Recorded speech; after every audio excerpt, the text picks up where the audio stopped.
There's the wallaby again, out on the field. Wallaroo.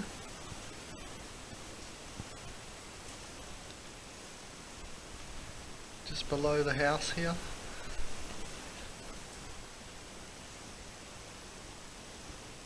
Just outside the cabin. Same little male. Or is it a female?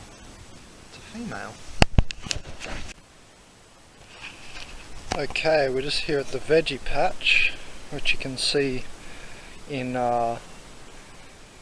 Liz Greenway's $30 Bandit video. I'd done it up.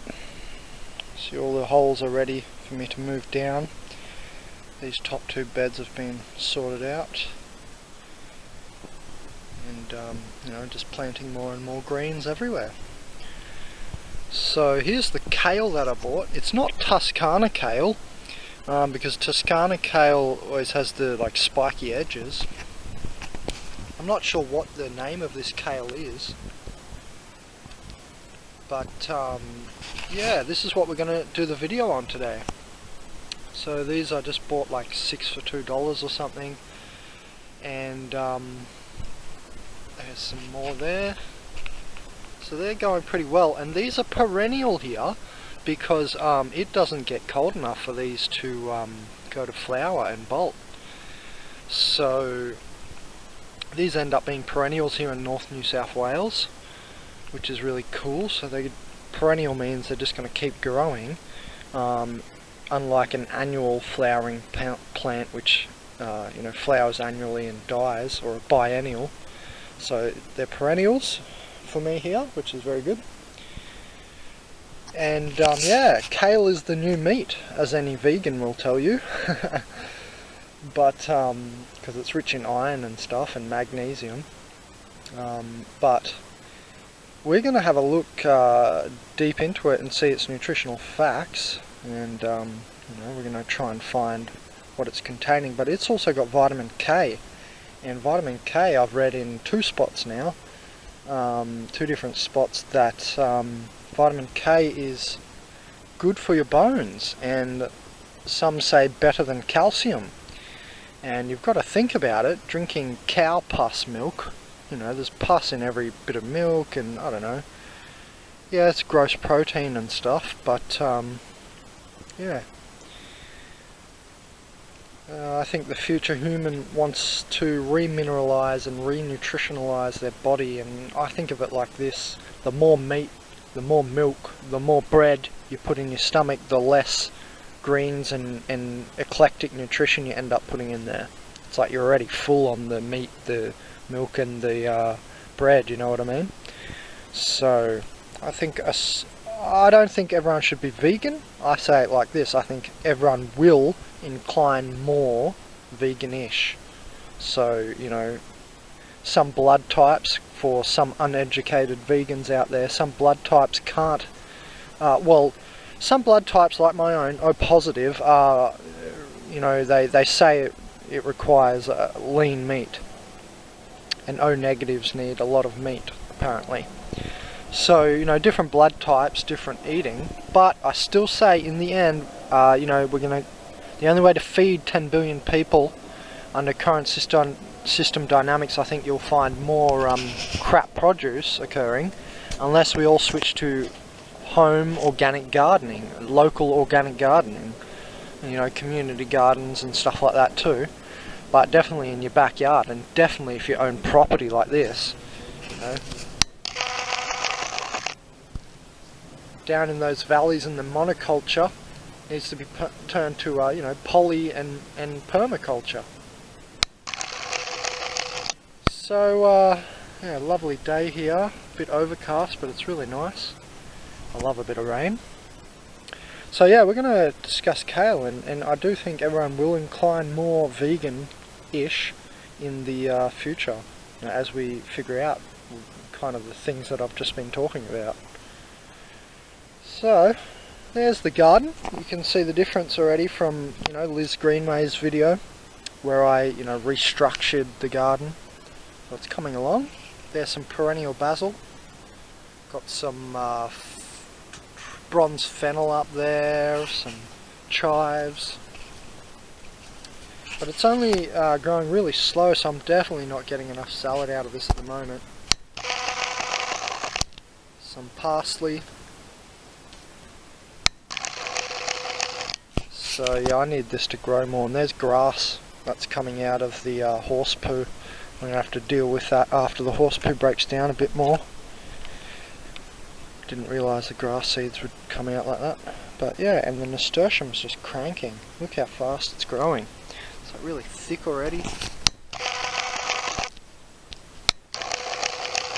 It's probably only been here for a month. Yeah, I'm guessing this is about a month old. All of this stuff. I've just planted beetroots because you can eat the beetroot greens.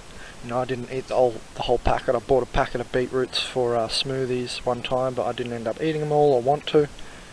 So I planted some so I get the greens from them. So yeah, let's have a look what nutritional properties kale has. Its nutrient density profile. Alright, so I'm just here on Google Images. Just trying to find that type of kale that's up in my garden because I can't find it. This is the closest image I've found. That stuff there looks like it. Oh no, that's broccoli. Is it? Looks like broccoli. Where is it?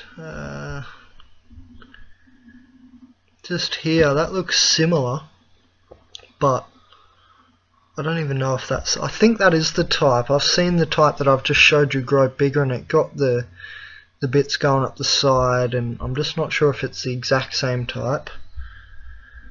But we're just going to look into kale in general. Yeah, I think this is what I've got out there. This type here, because they're only just young ones, the ones I showed you before. I'm pretty sure this is the type I've got. So I'm just going to use that image because it looks good.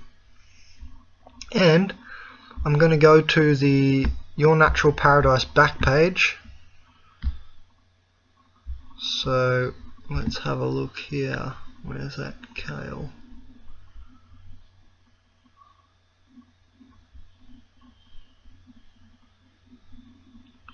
Kale. And I'm just going to do this, and then I'm going to, as always, walk you through it. So I'll stop recording and come back. Aha, so I was wrong, because I just typed in Toscana kale. Remember up in the garden just before I said I don't think this is not the variety called Toscana kale, but I was confused because I thought Red Russian kale, the spiky, remember how I said spiky, I thought Red Russian was Toscana, and it looks like Toscana is the one I've got with these flatter leaves, rounder leaves, and like this. So I was confusing it for Red Russian. I was thinking about Red Russian is not the type I've got. So it looks like I've got Toscana kale by the look of all these pictures, because this is the exact one it'll turn out to be. So I've got Toscana kale up there in the garden by the look of it. And there's Red Russian kale there. Let's just blow that up so you can see it a bit better. That's what I was thinking of, the spiky edged one. So that turns out to be Red Russian kale. Okay, just on the front page of consciousazine here. So I'll just quickly show you how to get to the back page, or the members notes page. Here. And then once you're here, on the members notes page, you just scroll down to Your Natural Paradise. So while that's loading, to get to that back page, you just come through the front page through consciousazine. For every page in consciousazine has a back page. So there it is, there's the front page. So you just click in there, and then you would go down to the bottom of the page, and you would come to this very page that we're on if you click the notes button on that front page. So then let's come down the page, and here we are on the kale post. Okay, so I found 3 good articles. So, let's begin. This first article. Kale, also known as borecole, I hope I said that properly, is one of the healthiest vegetables on the planet. A leafy green, kale is available in curly, ornamental, or dinosaur varieties. It belongs to the brassica family. That includes cruciferous vegetables such as cabbage, collards, broccoli, and Brussels sprouts. So, choosing super nutritious kale on a regular basis may provide significant health benefits, including cancer protection and lowered cholesterol. Kale is a nutritional powerhouse. 1 cup of chopped kale contains 33 calories and 9% of the daily value of calcium required, 206% of vitamin A, 134% of your daily vitamin C, and a whopping 684% of vitamin K, of your daily need of vitamin K. So it's got that completely covered, and as we'll see, again, this will be the third time I've read that kale is good for your bones. One of these articles mentions it, that it's good for your bones. So, it is also a good source of minerals copper, potassium, iron, manganese, not magnesium, but manganese and phosphorus. I said up in the garden magnesium. So let's keep going, because it might have magnesium in it. I haven't read this yet. Kale's health benefits are primarily linked to the high concentration and excellent source of antioxidant vitamins A, C, and K, and sulfur-containing phytonutrients. Carotenoids and flavonoids are the specific types of antioxidants associated with many of the anti-cancer health benefits. Kale is also rich in the eye health promoting lutein and zeaxanthin compounds.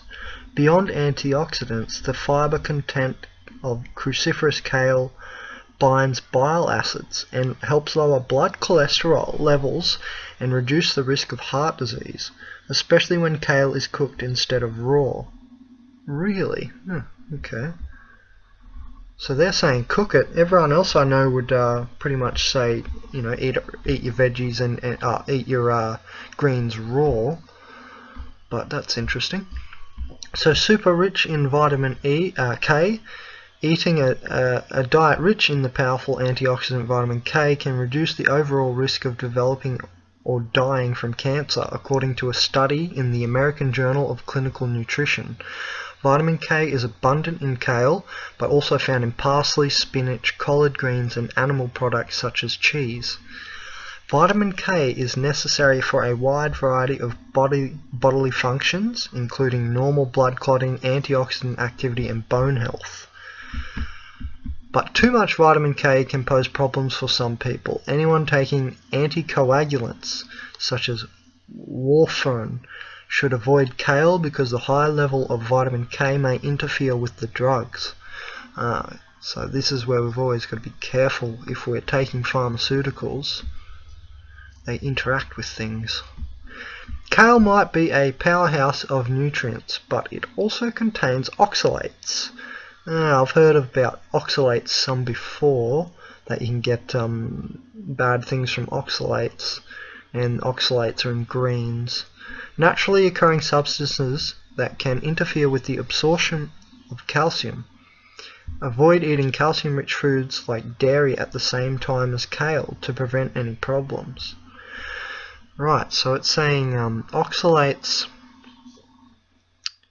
can interfere with absorption of calcium.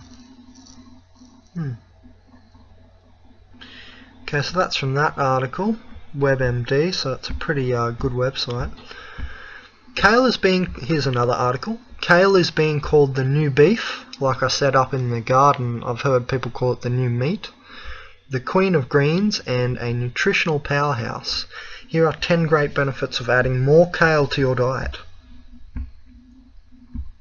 Kale is low in calorie, high in fiber, and has 0 fat.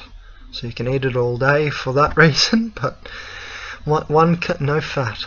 1 cup of kale has only 36 calories.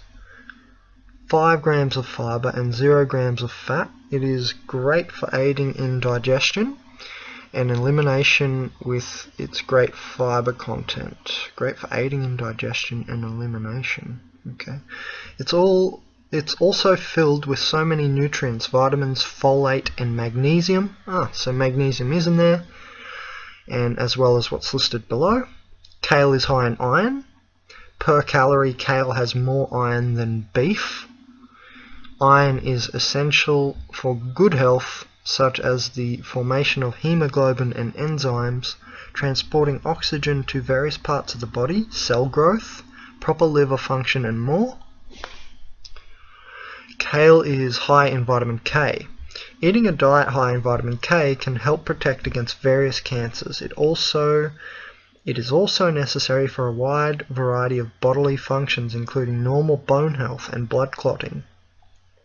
Also, increased levels of vitamin K can help people suffering from Alzheimer's disease. So this is a good one for the elders of the tribe. Kale is filled with powerful antioxidants. Kale is great anti-inflammatory food. 1 cup of kale is filled with 10% of the RDA of omega-3 fatty acids, which help fight against arthritis, asthma and autoimmune disorders. Oh, that's good. So kale is great for cardiovascular support also. Can help lower cholesterol. Kale is high in vitamin A, which is great for your vision, your skin as well as helping to prevent lung and oral cavity cancers. Kale is high in vitamin C.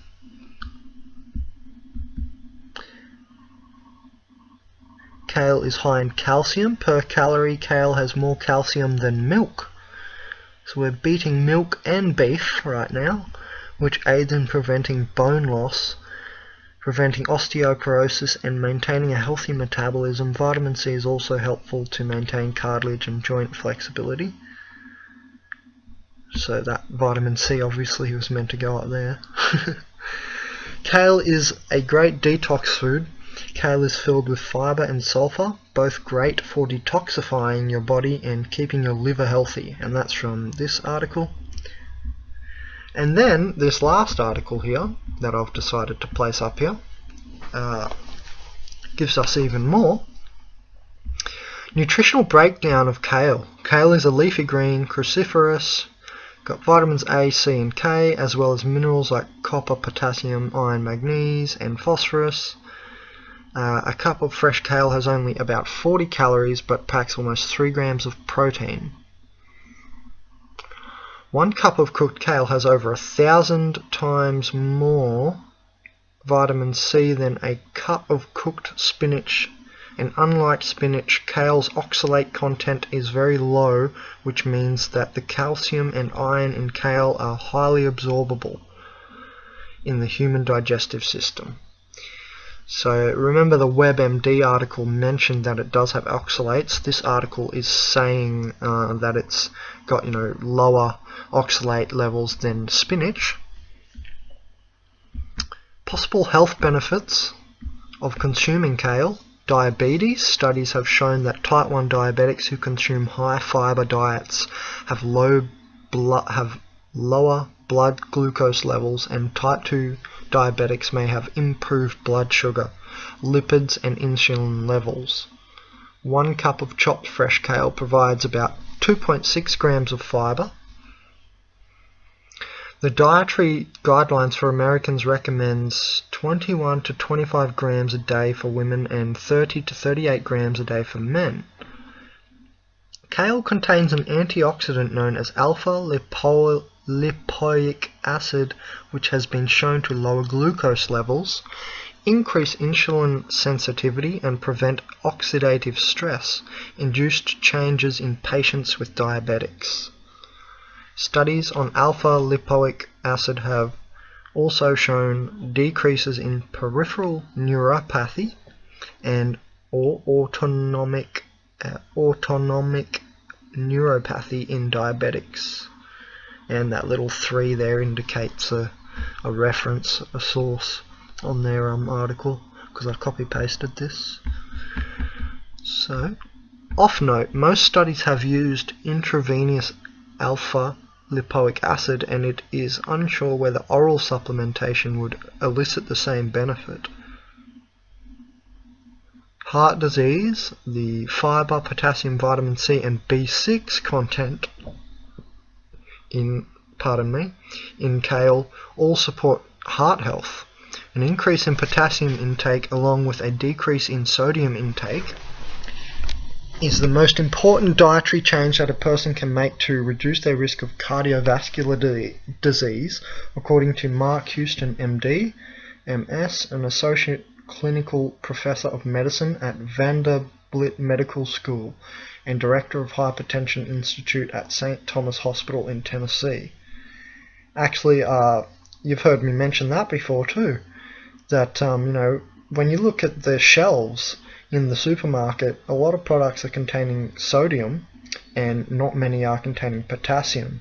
So, it's a good idea to eat a few more bananas to balance that out, or more kale and more potassium-rich foods, to balance out that sodium that's in like everything at the shop. So that's good to see someone of that astute nature, I guess, backing up what I was saying. So that's good. In one study, those who consumed 4,069 milligrams of potassium per day had a 49% lower risk of death from ischemic heart disease compared with those who consumed less potassium, about 1,000 milligrams per day.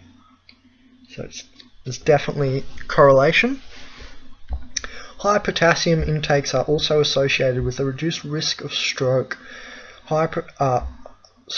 protection against loss of muscle mass, preservation of bone mineral density, and reduction in the formation of kidney stones. Now, to sidetrack for a minute, there's all this hullabub about, the fluoride in the water, and they're trying to dumb us down, and the Nazis used fluoride, and this and that, and I'm not disagreeing. So there's all this hullabub about the fluoride in the water, and how that calcifies people's pineal glands, and as we know, pineals are very important. People like Descartes, one of the modern founders of science, calculus is a modern sort of axiom of science, even he said, the pineal is the seat of the soul. So this thing's important, it regulates sleep and stuff. You get DMT, you get melatonin, and it helps with REM sleep and sleeping. So it's important to realize that fluoride, actually, I've seen independent studies that the fluoride in the water decreases bone elasticity. So vitamin K and potassium would be good for your bones, since we all have fluoride in our water these days.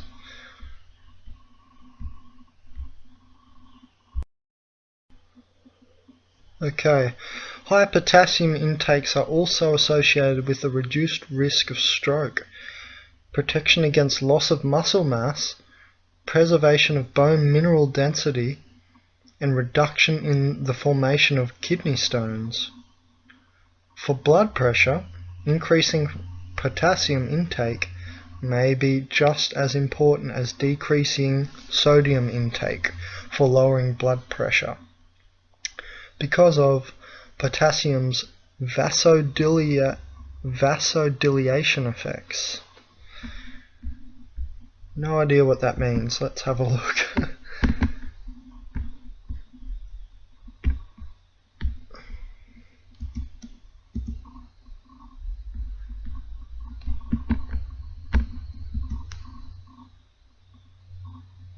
The widening of the blood vessels. According to the National Health and Nutrition Examination Survey, fewer than 2% of US adults meet the daily 4,700 milligram recommendation. 1 cup of chopped fresh kale provides 329 milligrams of potassium. Fewer than 2% of US adults meet the daily 4,700 milligram recommendation of potassium. Interesting. So cardiovascular disease is what, number 1 or number 2 killer overall, so here's a great way to mitigate that. Also of note, a high potassium intake is associated with a 20% decreased risk of dying from all causes. So they've got a reference there. When you go to the article, have a look at that one. It's a big claim. Cancer. Kale and other green vegetables that contain... Oh, so, you know, if you eat more kale, you've got less of a chance from being killed from a car. I like that. 20% decreased risk of dying from all causes. It sounds like statistical babble to me. Anyway, cancer. Kale and other green vegetables that contain chlorophyll have been shown to be effective at blocking the carcinogenic effects of heterocyclic amines, which are generated when grilling foods at high temperatures. Ah, okay. If you tend to like your grilled foods charred, make sure to pair them with green vegetables to help negate these effects. Bone health. Low intakes of vitamin K have been associated with a higher risk of bone fracture, bone brittleness. Adequate vitamin K, bone brittleness, and devoidant bone structure, really. Adequate vitamin K consumption is important for good health, as it acts as a modifier of bone matrix proteins. Oh, there you go, I was right. Improves calcium absorption and may reduce urinary excretion of calcium. 1 cup of kale provides a whopping 550 micrograms of vitamin K, over 680% of our daily needs. And that other article said something similar, didn't it? Let's go back to that other article.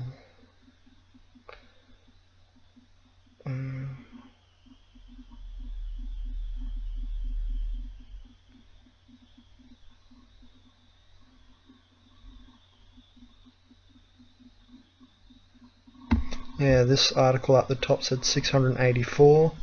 The article down the bottom says 680. Over 680%.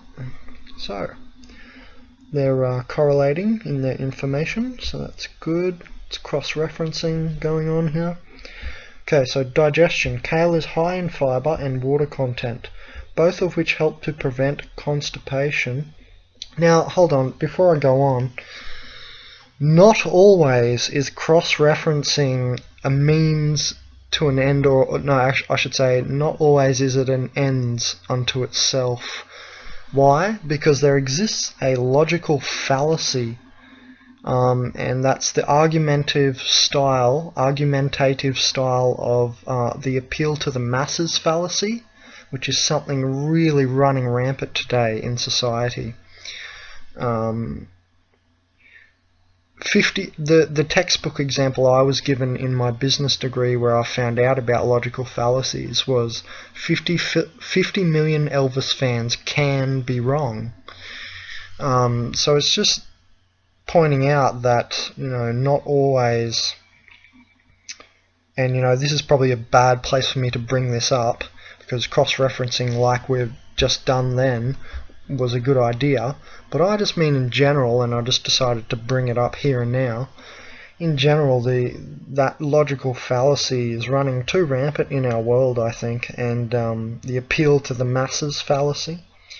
Just because, you know, 1,000 people say something does not mean it's true. You know, like many historical traditions are passed along and they're flawed, you know, for instance, as an example. So just remember that, in my opinion. It's like sheepalization, you know, the portmanteau of the word sheeple, sheep people. It's like sheepalization of our world. Sheep people everywhere. Anyway, digestion. Kale is high in fibre and water content, both of which help to prevent constipation and promote regularity and healthy digestive tracts. Healthy skin and hair. Kale is high in vitamin A nutrient required for sebum production to keep hair moisturized. Vitamin A is also necessary for the growth of all bodily tissues, including skin and hair. Adequate intake of vitamin C, which kale can provide, is needed for the building and maintenance of collagen, which provides structure to skin and hair. Iron deficiency is a common cause of hair loss, which can be prevented by an adequate intake of iron-rich foods, such as kale. How to incorporate more kale in your diet, and you read on in the article here. Let's go to the article. So there we are. That's that last article. A member of the mustard family, kale has a spicier and more pronounced flavour than your typical lettuce. It is also heartier and crisp with a hint of earthiness. So kale grows well in the colder winter months, and I'd agree, because like I was saying, it doesn't even get cold enough here in North New South Wales, which probably we're getting to temperatures of up on the hill here, you know, around 8 degrees and stuff. Down in the valley you do get frost. So maybe it will not work in the valley down here, but definitely where I am, you know, I'd suspect that it still would work down there near frost levels. It seems to be growing absolutely fine if you just put it in full sun and give it water now and then. It's actually a pretty easy one to grow in my opinion. Kale grows pretty well. So yeah, it's a great addition to your fruit and vegetable routine when other produce is not readily available. I'd agree. Kale can be enjoyed raw in salads or on sandwiches or wraps, etc. Added to soups, casseroles. Okay, so they're just, you know, oh yeah, and yeah, they're giving you some, you know, general directions. Now, a lot of people might not know about kale chips. I remember an ex-girlfriend of mine was telling me about make kale chips, Ben. Now, I haven't done it yet. I do have a dehydrator, so if I get enough produce I might, but I'd rather eat them fresh to get all the nutrients out of them. But then again, if you dry kale leaves at a low temperature, it probably won't make too much of a difference on its nutrient density profile. So kale chips, remove the ribs from the kale and toss in extra virgin olive oil or lightly spray and sprinkle with your choice or a combination of cumin, curry powder, chili powder, roasted red pepper flakes or garlic powder. Bake at 275 degrees Fahrenheit for 15 to 30 minutes to desired crispiness. See, probably at that degrees, I don't know how much that is Celsius, what, like 100 or something Celsius, or 90 degrees Celsius or something, I don't know. But still, you might cook out some of the nutrients of the food. In a food processor or a high-speed blender, add a handful of kale to your favorite smoothie for a nutrient blast without a big change in flavor. And yeah, that's a good point. They don't, a lot of kale in your smoothies don't really, it doesn't really change the taste of your smoothie. So it's actually a good way of sneaking nutrients into any smoothie using kale. And they've just got a recipe here, green pumpkin pie smoothie. And then there's risks and precautions. So this is worth a read, I guess. Beta blockers, a type of medication most commonly prescribed for heart disease, can cause potassium levels to increase in the blood. High potassium foods such as bananas should be consumed in moderation when taking beta blockers.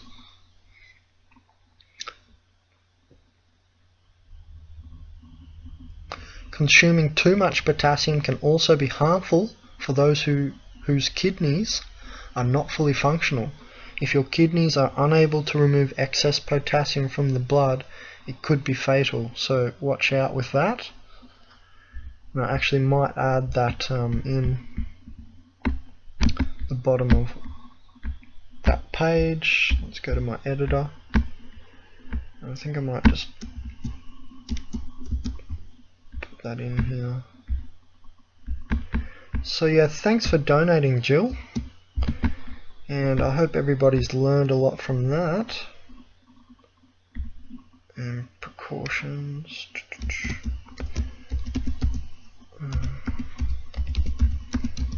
Oops.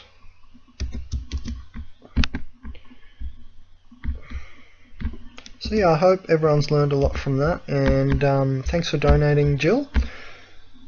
And definitely eat more kale, because remember, it's a good replacement for milk and beef, helping you to incline more vegan, and that can help raise your vibration, your mood, your clarity, and also muscle soreness.